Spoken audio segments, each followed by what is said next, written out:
ભાવ પૂછતું નથી। અને જેવી હું મેદાનમાં જઈશ એ ટાઈમે આ બધી સ્થિતિનું નિર્માણ થવાનું છે મને ખબર હતી।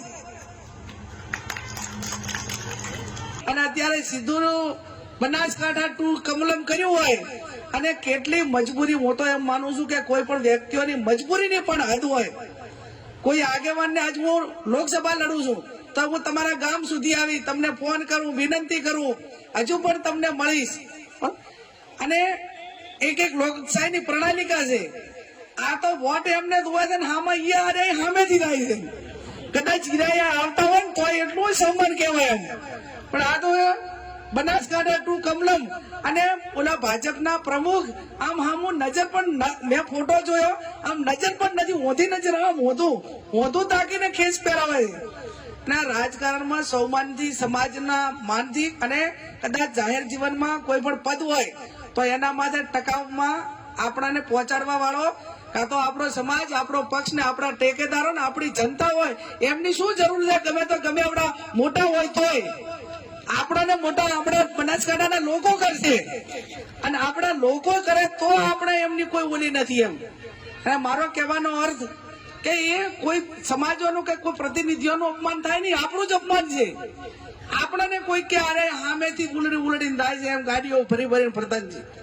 ત્યારે હું અભિનંદન આપું ધાનેરાના ઠાકોર સમાજને કે અભિનંદન એ બાબતના કે એમને 2022માં તમામ સમાજ ભેગો થઈને માવજીભાઈને મદદ કરી। એ સમાજના આગેવાનો કોઈ વ્યક્તિગત પોતાના ભલા માટે કે વ્યક્તિગત સ્વાર્થ માટે, નોકરીઓ માટે કે ડેરી માટે કે એમની બદલીઓ માટે કે એમના ધંધા રોજગાર માટે નતા ટેકો આપ્યો। એમણે આખો ઠાકોર સમાજ ભેગો થઈ અને કે અમને શૈક્ષણિક સંસ્થા બનાવવા માટે 2 વીઘા જમીન આપો અને અમે આખો સમાજ તમને વોટ આપીશું, એને સમાજનું ભલું કર્યું કહેવાય। નહીતર તો એટલી મોટી એવી કિંમતી જમીન એ બીજા આગેવાનો તો એમ માને કે ભાઈ હવે સમાજનું જે થવું હોય તે અમારું શું?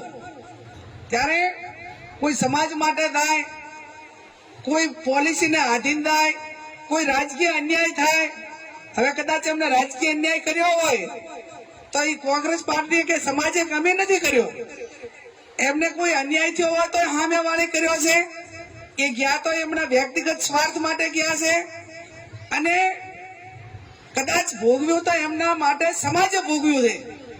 આજે અપક્ષમાં તમે બધા રહો તો સ્વાભાવિક છે, ભાજપમાં હોય કે કોંગ્રેસમાં હોય, જે વિચારધારા સાથે સંકળાયેલા હોય, અહીંયા આજમલદીના નિવાન તો બધાને સસ્પેન્ડ કર્યા હતા અને કાયમી એમ કે ભાઈ તમે અમને મદદ નથી કરી।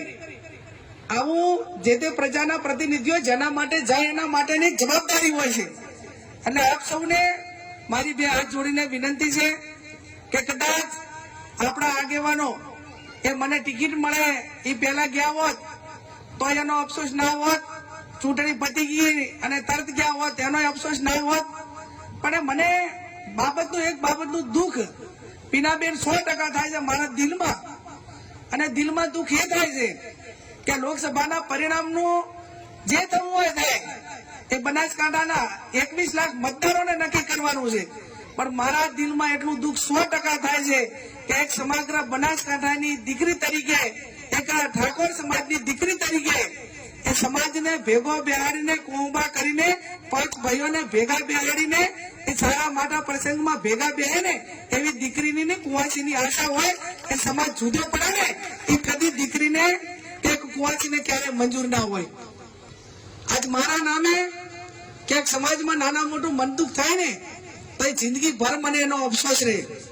ત્યારે હું આ મીડિયાના માધ્યમથી સમગ્ર સમાજને અને દિશા કે સમગ્ર જિલ્લાના લોકોને, તમામ લાગણી વાળા આગેવાનોને મારી 2 હાથ જોડીને વિનંતી કરું છું કે ચૂંટણી કાલે જતી રહેશે, તમે આ ચૂંટણીનો જવાબ દાવા વાળાને 5 પછી તમામ સમાજો પાસે વિનંતી કરજો, ખોળો પાથરજો, ફાળીઓ ઉતારજો અને એનો જવાબ એ મતદાનના રૂપમાં માંગજો। એમની સામે કોઈ જીભા જોડી કે એમના માટે કોઈ ટાઈટ થાય એવું વાતાવરણ કે એમની સાથે કોઈ એવો વ્યવહાર ના કરજો કે જેથી કરીને લાંબા સમય માટે સમાજને કે આગળવાળાને એકાબીજાના મન ઊંચા થાય એવું કામ ક્યારેય પણ ના કરતા, એવી હું તમને 2 હાથ જોડીને વિનંતી કરું છું।